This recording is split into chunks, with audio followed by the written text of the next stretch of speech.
Hai,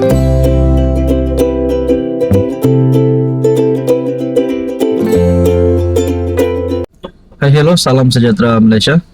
Saudara-saudara yang saya hormati, terima kasih kerana terus setia dan terus bersama di dalam channel ini.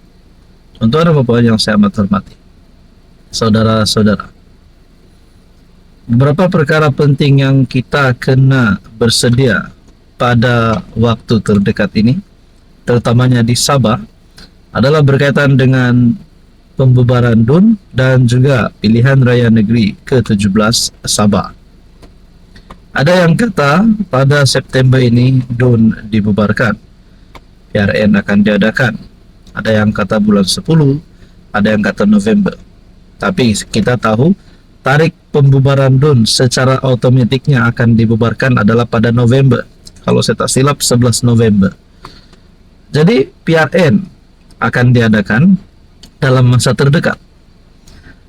Saudara-saudara, dengan ini kita rakyat menggesa supaya pengumuman tarikh pembubaran DUN dan juga tarikh PRN diumumkan. Tapi ada satu kenyataan daripada Ketua Menteri Sabah, seolah-olah memberikan bayangan bahwa beliau tidak lagi akan terlibat dalam politik, akan letak jawatan, lebih kurang begitu. Tapi sebelum saya teruskan, saya nak sampaikan kepada Anda satu produk yang sangat baik. Pada Anda di luar sana yang ada masalah kesehatan, ini adalah terapi imun, molekul bijak. Produk ini adalah untuk mendidik, meningkatkan dan menyeimbangkan sistem imun badan Anda sehingga mampu melawan pelbagai jenis penyakit. Apapun juga masalah kesehatan yang Anda alami hari ini, mungkin ini adalah jawaban kepada doa Anda, jawaban kepada ikhtiar kesehatan yang Anda nanti-nantikan. Pada Anda yang berminat untuk mengetahui lebih tentang produk ini, Anda boleh menghubungi saya di nomor yang tertera. Saudara-saudara, kita teruskan. Haji G letih dengan politik. Umum PRN Sabah penglibatan terakhir. Adakah ini bermakna Haji G tidak lagi mahu menjadi Ketua Menteri selepas ini? Mungkin selepas PRN 17 ataupun mungkin juga waktu terdekat ini. Ketua Menteri Sabah Haji G Nur dalam satu kenyataan saya kongsikan kepada Anda.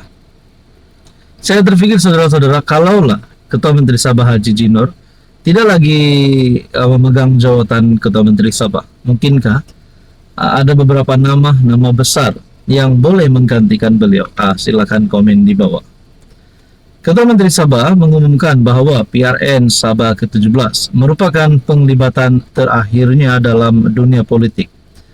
Menurut The Borneo Post, kenyataan itu dibuat pengerusi Gabungan Rakyat Sabah berusia 70 tahun itu dalam satu majelis yang diadakan di Tuaran, menandakan penamat kepada kerjaya politiknya yang telah berlangsung lebih 3 dekad. Sebenarnya saya amat letih dengan politik. Saya sudah tua walaupun hati masih muda. Separuh daripada hidup saya telah dihabiskan sebagai wakil rakyat selama 35 tahun. Sekarang saya berumur 70 tahun, kata Adun 8 Penggal itu. Haji G yang mengetuai JRS dan merupakan Presiden Parti Gagasan berkata dia telah memaklumkan keputusannya kepada pengundi di kawasan Sulaman. Memang sahlah Haji G akan letak jawatan, Ketua Menteri Sabah akan letak jawatan, tapi cuma tidak tahu bila lah, bukan waktu terdekat ini saya rasa, tapi mungkin selepas pilihan raya negeri ke-17, mungkin sebelum pembubaran DUN yang akan datang pada PRN ke-18, mungkin sanalah waktunya untuk Haji G untuk mengundurkan diri. Itu pada pandangan saya. Apa komen Anda? Hello, salam sejahtera Malaysia. Selamat datang ke channel Fels Lifestyle. Terima kasih kerana terus setia dan terus bersama di dalam channel ini. Saudara-saudara, tuan-tuan dan puan, saya sebagai rakyat Malaysia, saya melihat pemimpin-pemimpin politik di atas sana, dimanapun mereka berada. Saya sendiri pun memerhati kenyataan mereka, tindakan-tindakan mereka. Dan saya juga akan melihat adakah mereka ini menjadi contoh ataupun teladan, apatah lagi kanak-kanak. Jadi bercakap tentang pemimpin yang lantang sehingga boleh menyebabkan salah faham, sehingga mengeluarkan kenyataan-kenyataan kesat yang boleh mengguris hati pemimpin politik yang lain, apatah lagi di dalam gabungan, di dalam partai ataupun di dalam kerjasama yang sama. Contohnya UMNO dan DAP. Saudara-saudara, saya yakin Anda pun mengetahui kenyataan-kenyataan Akmal dan juga DAP yang kita dapat lihat boleh menyebabkan dua partai ini berpecah kalau perkara ini berterusan pada pandangan saya. Tapi saya yakin pasti Presiden UMNO dan juga Presiden DAP, pengurusi DAP, ataupun lebih tepat pengurusi PH dan juga pengurusi BN, UMNO, PKR, Anwar dan Zahid pasti ingin mengekalkan kerjasama yang baik. Tapi apa isu sebenarnya Akmal dan DAP sehingga boleh menyebabkan salah faham, saya rasa. Tapi ada satu kenyataan yang berkata Akmal ini ketua pemuda H2O, bukan ketua pemuda UMNO. Adakah Akmal bakal dipecat?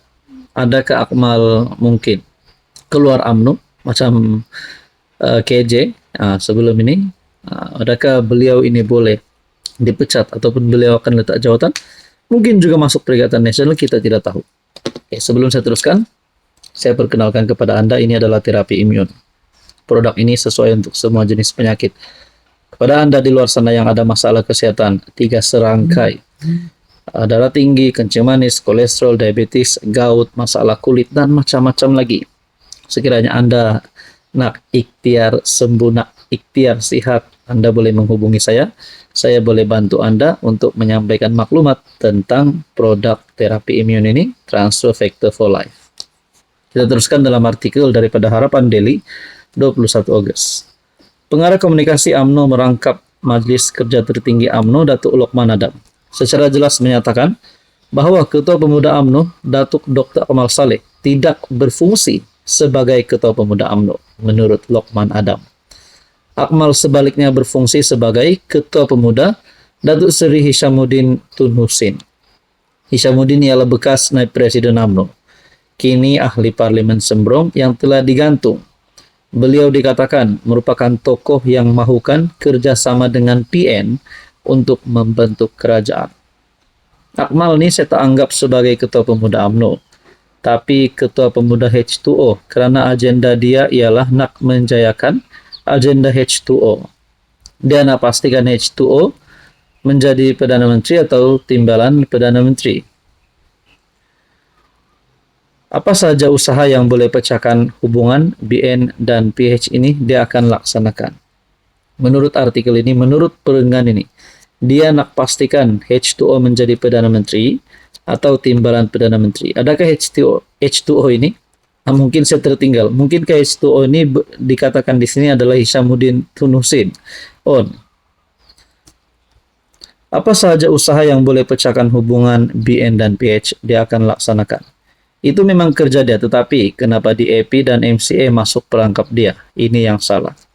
Lokman berkata begitu lantang, belakangkan beberapa kontroversi yang menyaksikan pertemuan Akmal dengan dua partai tersebut. Beliau berkata demikian dalam rancangan audio siar NR Channel TV bertajuk UMNO dalam Kerajaan Perpaduan, Cabaran, Peranan, dan Hala 7. Lokman menjelaskan bahwa Akmal bukanlah calon utama untuk kedudukan Ketua Pemuda. Beliau turut mengakui Akmal banyak membuat kesilapan, tetapi ia tidak dibangkitkan oleh DAP dan MCA. MCA ialah komponen BN, manakala DAP komponen PH. Dua-duanya berada dalam Kerajaan Perpaduan. Anda rasa apa langkah yang sepatutnya diambil oleh Akmal? Dan berkaitan dengan H2O sebentar tadi, dia nak pastikan H2O menjadi PM atau timbalan PM. Dikatakan di sini Hishamuddin yang merupakan pemimpin UMNO sebelum ini, ahli Parlimen Sembrong, yang dikatakan merupakan tokoh yang melakukan kerjasama dengan PN untuk membentuk kerajaan.